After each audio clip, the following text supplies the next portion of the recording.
कौन सी थेरेपीज काम आती हैं और कौन सी चीजें सिर्फ वेस्ट ऑफ मनी कह सकते हैं या फिर कुछ जरूरत से ज्यादा ही हाइप्ड हैं। अगर आपके बच्चे को ओटी जो चाहिए और जो आप दे रहे हैं वो मैच नहीं कर रहा है तो फिर लेके गए ना लेके गए एक बराबर है। तो आपको ये जानना होगा कि कौन सा स्पीच थेरेपिस्ट जहां आप जा रहे हैं उसकी क्वालिफिकेशन क्या है, उसका एक्सपीरियंस क्या है, वो कितना रिजल्ट आपको दे सकता है। एक माँ एक पिता होने के नाते अगर आप वो नहीं जानते हैं कि ऑटिस्टिक बच्चे की परवरिश कैसे की जाए तो बच्चा जितना मर्जी ओटी ले जाइए, स्पेशल एड करा लीजिए, क्योंकि आपके पास में सारा टाइम है, वहां जरा से टाइम के लिए जाता है। तो सबसे पहले आपको ट्रेनिंग लेनी जरूरी है।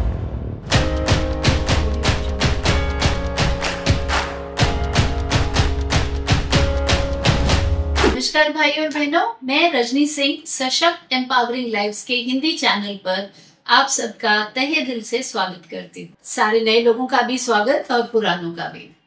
नए लोगों की जानकारी के लिए एक बड़ा ही क्विक इंट्रोडक्शन दे दूं। मेरा नाम रजनी है, मैं एक स्पेशल एजुकेटर हूँ। अब 18 साल हो गए इस फील्ड में। हजारों कुछ हमारे स्टूडेंट्स हैं डिफरेंट अलग अलग ऑनलाइन प्रोग्राम्स के ऊपर।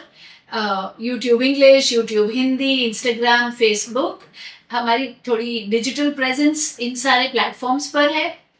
और एक माँ हूँ, 22 साल का बेटा है जिसको ऑटिज्म है और जो पूर्णतया स्वतंत्र है, इंडिपेंडेंट है, एक अलग शहर में रहता है, नौकरी करता है और अपने जीवन को रिस्पेक्ट के साथ में खुद से जी रहा है। यदि आप भी एक ऑटिस्टिक बच्चे के पेरेंट हो और रास्ता तलाश रहे हो कि कैसे आगे बढ़ना है तो स्वागत है हमारे इस चैनल पे। यहाँ पर हम यही करते हैं, पेरेंट्स को समझाते हैं कि ऑटिज्म को किस तरीके से पेरेंट किया जाए या एक ऑटिस्टिक बच्चे को किस तरीके से बड़ा किया जाए कि वो पूरी तरीके से सक्सेसफुल हो सके। हमारी डिक्शनरी में अक्षम्य या विकलांग, डिसेबल्ड या हैंडीकैप्ड ऐसे शब्द हैं ही नहीं। तो चलिए आज का टॉपिक क्या है उससे शुरू करते हैं। कौन सी थेरेपीज काम आती हैं और कौन सी चीजें सिर्फ वेस्ट ऑफ मनी कह सकते हैं या फिर कुछ जरूरत से ज्यादा ही हाइप्ड हैं कि बस कहा गया उनके बारे में बड़ी बड़ी बातें लेकिन होता कुछ खास है नहीं।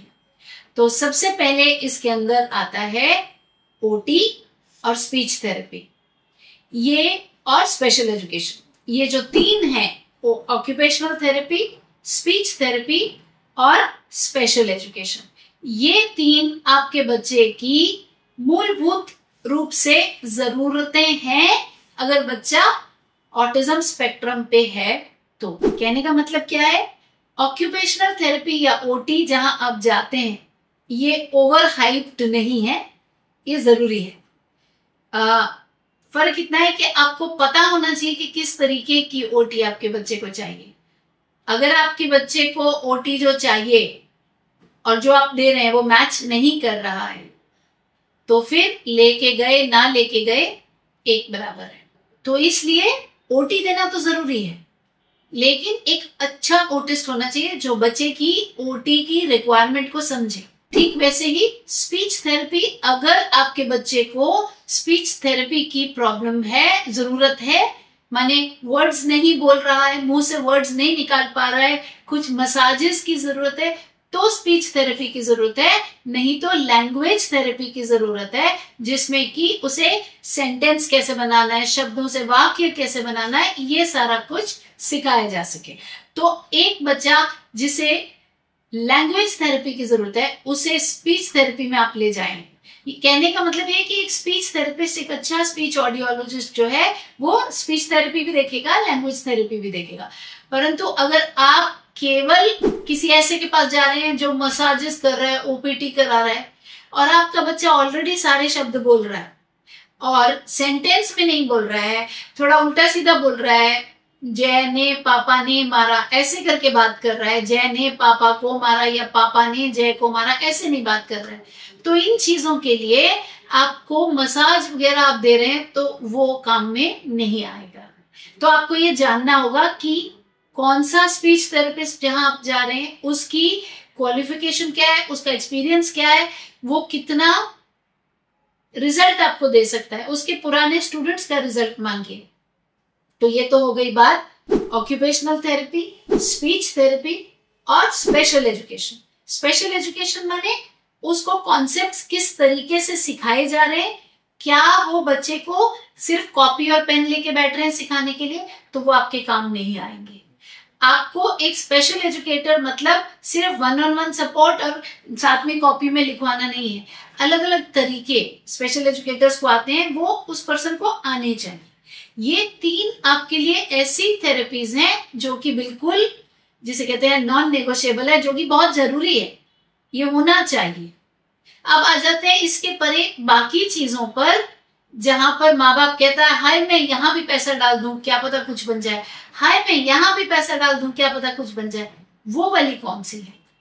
देखिए, किसी भी चीज को जब आप एक साधारण नॉर्मल तरीके से करेंगे और थेरेपी वर्ड नहीं यूज करेंगे तो वो हर चीज बच्चे के साथ हम करते हैं। स्विमिंग पूल ले गए तो स्विमिंग पूल ले गए, लेकिन उसी में थेरेपी लगा दिया तो हाइड्रोथेरेपी बोलेंगे उसको। कुछ बच्चे जो हॉर्स राइडिंग सीखते हैं तो माँ बाप सिखाते हैं न्यूरोटिपिकल और डाइवर्स है ना, घुड़सवारी। अब वही चीज में आपने थेरेपी लगा दिया तो इक्वेस्ट्रियन थेरेपी लगा दिया। घर में आपके पेट्स हैं, अगर बच्चा पेट के साथ में एंजॉय कर रहा है या उसके साथ इन्वॉल्व हो रहा है तो ये बस बच्चा इन्वॉल्व हो रहा है, खुश हो रहा है और सीख रहा है, और उसको आप एज रीइंफोर्सर यूज कर सकते हो, बच्चे को सिखा सकते हो। उसी के आगे आप थेरेपी लगा दोगे तो पेट थेरेपी हो गया। खेलने के आगे प्ले थेरेपी नाम से लगा दोगे तो थेरेपी हो गया। तो ये आपको समझने की जरूरत है कि हर चीज जो मार्केट में आई कि एक नई चीज आई है इक्वेस्ट्रियन थेरेपी, वो करा के देखते हैं, ऐसा सोचने की जरूरत नहीं है। आपको क्या करने की जरूरत है कि बेसिकली आपके बच्चे को किस चीज की जरूरत है? 3 ओटी, वो भी अच्छा ढंग का, और कैसे चुनेंगे वो मैंने आपको बता दिया। स्पेशल एजुकेशन, वो भी ढंग का, और पिछले रिजल्ट मांगिए, मतलब इसमें शर्माइए मत, रिजल्ट मांगिए। और स्पीच एंड लैंग्वेज पैथोलॉजिस्ट, एक अच्छा ऑडियोलॉजिस्ट, स्पीच थेरेपिस्ट जिसे कहते हैं, ये 3 है। तो इसके पार, इसके बियॉन्ड आपको और किसी तीसरी चीज की जरूरत नहीं है सिवा एक के, जो बहुत बहुत बहुत इंपॉर्टेंट है और इन तीनों के भी ऊपर रैंक करता है। जानते हैं वो क्या है? Autism specific parenting teaching techniques, यानी कि ऑटिज्म स्पेसिफिक, ऑटिज्म के लिए बनाई गई परवरिश के तरीके। एक माँ एक पिता होने के नाते अगर आप वो नहीं जानते हैं कि ऑटिस्टिक बच्चे की परवरिश कैसे की जाए, तो बच्चा जितना मर्जी ओटी ले जाइए, स्पेशल एड करा लीजिए, क्योंकि आपके पास में सारा टाइम है, वहां जरा से टाइम के लिए जाता है। तो सबसे पहले आपको ट्रेनिंग लेनी जरूरी है, ताकि जहां आपके साथ सबसे ज्यादा रहता है तो आप उस टाइम को यूटिलाइज कर सकें, सदुपयोग कर सकें और बच्चे को कॉन्सेप्ट सिखा सकें, उसकी एबिलिटी, उसकी सिद्धता और बेहतर कर सकें। और उसके बाद आ गया ओटी, स्पेशल एड और स्पीच थेरेपी। सिवा इसके और किसी भी चीज के आगे आप जब थेरेपी लगा हुआ सुने तो घबराएं नहीं। अगर आपने वो बच्चे को नहीं दिया अपने, तो कोई आसमान नीचे आने वाला नहीं है। अगर आपको ये इंफॉर्मेशन अच्छी लगी, लाइक करें, सब्सक्राइब करें, शेयर करें किसी ऐसे के साथ में जिसे इससे बेनिफिट होगा, फायदा होगा। कमेंट्स में लिखें और आप कौन से वाले एरियाज पे वीडियो देखना चाहते हैं। अगर ऑटिज्म स्पेसिफिक पेरेंटिंग टेक्निक सीखना चाहते हैं, मतलब ऑटिज्म जब है तो परवरिश कैसे की जाए घर पर, ये सीखना चाहते हैं, तो हमसे जुड़े रहिए। हर मंगलवार को लाइव होता है 7 से 7:30 इंग्लिश यूट्यूब, हिंदी यूट्यूब और इंस्टाग्राम पर, और हर शुक्रवार या बृहस्पतिवार को 7 से 9:30 ऑटिज्म मास्टर क्लास होती है, जिसमें हम सिखाते हैं बिहेवियर कैसे खत्म करें, लैंग्वेज कैसे बढ़ाएं, अपने बच्चे को प्रगति के रास्ते पर कैसे लेके जाएं। इसी के साथ आपसे विदा लेना चाहूंगी। सारे लिंक, हम जो भी बुक्स बनाते हैं ऑटिस्टिक बच्चों के लिए, इंग्लिश सिखाने के लिए, मैथ सिखाने के लिए, हिंदी सिखाने के लिए, ईवीएस सिखाने के लिए, सब चीजों के लिंक आपको डिस्क्रिप्शन में मिल जाएंगे। हमारे लाइव्स के, मास्टर क्लास, हर चीज के डिस्क्रिप्शन में लिंक मिल जाएंगे। मैं आपसे मिलूंगी अगली बार। तब तक बच्चे को सही दिशा में बड़ा करिए और याद रखिए, ऑटिज्म पूरी तरीके से वर्केबल है। आपका बच्चा हर वो चीज कर पाएगा जो कोई भी कर पाएगा।